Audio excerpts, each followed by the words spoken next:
L'Association pour la promotion féminine GAO,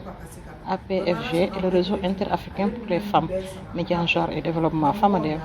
ont organisé les 27, 28 et 29 avril à Tambacounda des journées de renforcement de capacité de 14 exciseuses reconverties depuis juin 2025. Les renforcements de capacité ont porté sur l'entrepreneuriat féminin. Durant 2 jours, les 14 exciseuses et quelques membres de l'association d'EGO, dirigée par Mme Aminata Diaw, ont appris comment gérer et séparer les dépenses de la famille, de l'entreprise, comment rendre visible son entreprise et comment calculer le coût de l'équipement et les promotions.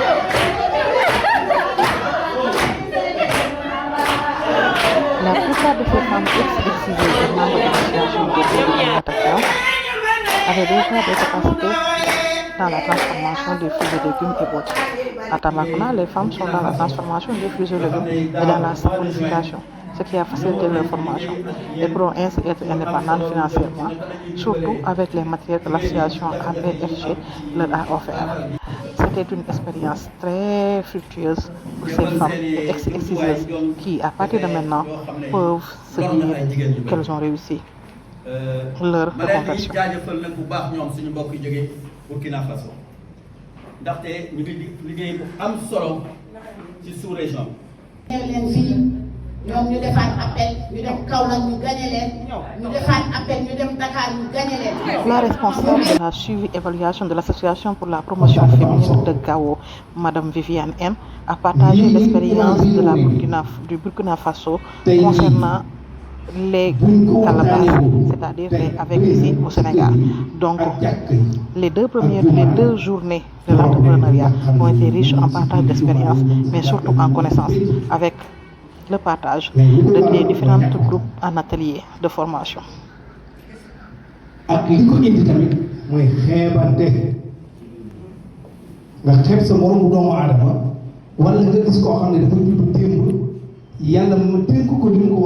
La troisième journée consistait à faire comprendre aux exciseuses l'importance des droits des femmes, mais aussi la signification des résolutions 1325 et 2250 qui parlent de la paix, car il ne peut y avoir de paix durable si on n'y inclut pas les femmes. C'était l'occasion de parler de la crise au Mali, de la proximité avec la région de Tambacounda. Des femmes ont apporté des témoignages forts sur l'importance de la prévention, pour la plupart du temps initiée par les femmes. Parce que ñoom bi ñu demee Burkina yóbbu naa fa ñaari femmes bi ñu laajee ñaari femmes yi lan bu ngeen bàyyi décision lan ngeen di bëgg a def ñii ne transformation fruits et légumes ak céréales ñii ne savonnerie bi ma daal bi ci la bokk ak eau de javel bi léegi nag ma daal di leen laaj ban matériel ngeen di soxla ñu ne ma bëgg nañu balance bëgg nañu ay bassines yu mag bëgg nañu machine yi casser sachet yi bëgg nañu emballage bëgg nañu matériel bi ci boppam produit bi man nag moom laa leen dinañ leen jox ay bagage matériel jox leen fond de roulement parce que ñoom nee nañu nit ki boo ko bëggee jàppale doo teg xaalis ci loxoom da nga koy jëndal bagage nga suivre ko ñoom dinañ dellu si waat xool fi ñu jëlee ak fi ñuy jëm ban moo ci gën waaw te bëgg nañ ñun tam ñu am jom loolu bu ñu dellu see ñu fekk fi ñu sut seen job waaw incha allah ñu ñuy formé dem ba léegi ci entrepreneuriat féminin ñu ciy gis suñu bopp bu baax di comprendre bu baax suba lañ koy bare incha allah exciseurs yaa ngi fii femme leader yaa ngi fii groupement de femmes yaa ngi fii yéen journalistes yéen a ngi fii. D'accord. Alors ñoom bi ñu ci jógee woon dañoo. ba léegi man en tant que présidente en tant que tamit seen njiit man dama def préfinancement jël sama xaalis bopp jàppale leen en attendant keroog rek def nañ ci benn formation boo xamante ne suba dinañ ko indi ngeen gis ko formé nañ leen ci madar formé nañ leen ci eau de javel formé nañ leen ci saabu ak yu bari bu subaat ñu indi ci kii tuuti produit yi des ñu wan leen ko incha allah dañ ciy gis suñu bopp di ci jàppale suñu bopp jàppale suñu njaboot jàppale suñu entourage Sénégal jëm kanam Tamba jëm kanam. am yaakaar ne bu ngeen jógee ci formation bi dina am leneen lu mu yokk ci xam-xam bi ngeen amoon. déjà yokk na ba pare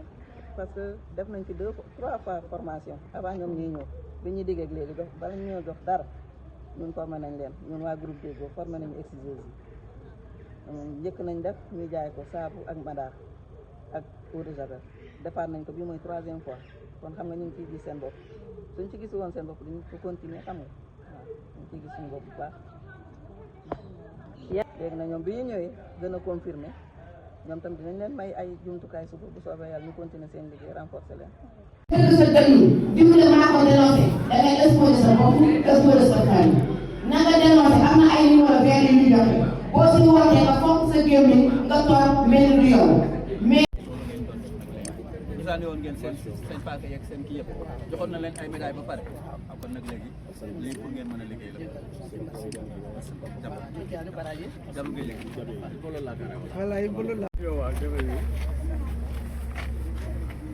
waaw projet bi ci turu président bi ak association ñoo leen ndokkeel. La journée s'est terminée sur une note positive avec la remise des matériels de transformation de fruits et légumes et des matières premières pour ces ex-exciseuses qui ont désormais la lourde tâche de faire développer leur micro-entreprise. La reconversion des ex-exciseuses à travers l'entrepreneuriat représente une avancée significative vers l'abandon des pratiques néfastes et la promotion d'un développement inclusif.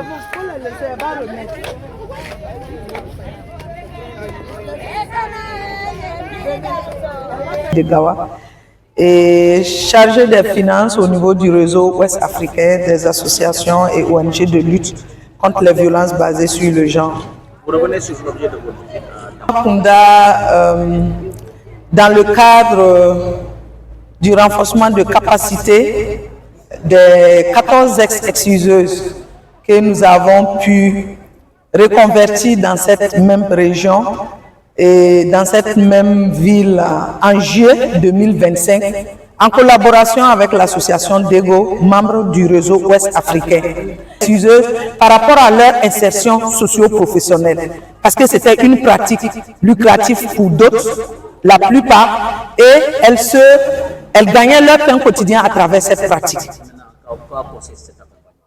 Et à travers notre action que nous avons eu à faire, il faut dire qu'en prélude, en 2021, on les a d'abord formés sur l'entrepreneuriat de façon générale. Mais pour spécifiquement cette année, l'association pour la promotion féminine étant l'association leader du réseau a travaillé à mobiliser un peu de fonds pour accompagner ces 45 femmes et hommes qui ont abandonné la pratique à travers des activités génératrices de revenus de leur choix. Je dis bien de leur choix parce qu'il y avait certaines qui étaient déjà dans certaines activités de transformation des produits et d'autres qu'il fallait initier. Et pratiquement pour Tamba, les femmes sont dans la transformation des céréales, fruits et légumes et la saponification. Donc l'activité que nous avons eu à faire, nous les avons formées encore. Donc c'est un recyclage et une formation globale sur l'entrepreneuriat pour les renforcer leur capacité à la gestion de leur micro-entreprise qu'elles vont ouvrir. Et nous avons à travers cette activité tout de suite la remise de matériel de transformation et de production, les accompagner avec la matière première et le matériel pour leur permettre d'initier leurs activités et de rentrer dans leur communauté, mener ces activités génératrices de revenus. Et ces mêmes actions ont été menées dans les 4 autres pays que je viens de citer. Elles ont pris un engagement et ça a été devant les autorités, les leaders religieux et toute la communauté de Tamba. Et en les accompagnant ici, c'est une action phare et pratique pour permettre à l'opinion, nous avons pris l'engagement de les accompagner. Elles ont aussi pris l'engagement d'abandonner en menant d'autres nouvelles activités qui leur permettront de s'auto-prendre en charge. Et c'est ce que nous venons le faire. Et nous invitons toute la communauté, que ce soit les leaders religieux, la société civile, les médias que vous êtes, et toutes les femmes, à accompagner ces dames à atteindre vraiment leur objectif. C'est un engagement, mais ça sera avec l'accompagnement de toute la communauté qu'elles vont y parvenir. waaw li ñuy def fii nii dañu ko digoon daaw ñëwoon nañ fi daaw def nañ fi forum def nañu ouverture bi ñu dig ñu ne comme nee nañu exciseurs yi li ñu jàppoon bu ñu ko bàyyi dinañ leen jàppale ci leneen moom lañ ñëw mottali donc chose promise chose faite léegi nag 14 exciseurs lañu ak ay membres d'association ak groupement ak ONG yi fi daje bërki démb ak démb dañ doon def formation sur l'entrepreneuriat féminin jàng nañ ci lu bare femmes yi comprendre nañu tamit te incha allah dinañ ko def tey jii ñu ngi woon ci droits humains impliqué nañ ci jeunes yi jeunes garçons yi jeunes filles yi am na ay leaders am na ay femmes ci groupement yi association yi ak ONG yi waaw tey nag buñ paree dañuy remettre matériel yi. am na ñuy defar madar am na ñuy defar eau de javel am na ñuy defar céréale bi cere ngi ci caagiree ngi ci fondé ngi ci njóorndee ngi ci waaw même foñoo ngi ci. tey ñu teg jumtukaay yi ci seen loxo lan. jumtukaay yi seen loxo séddal nañ leen ñaari groupe benn groupe bi ñoom ñooy def transformation savon liquide mooy madar bi eau de javel ak lu mel ni yooyu beneen groupe bi mooy def céréale bi mooy yi ma la lima léegi waaw.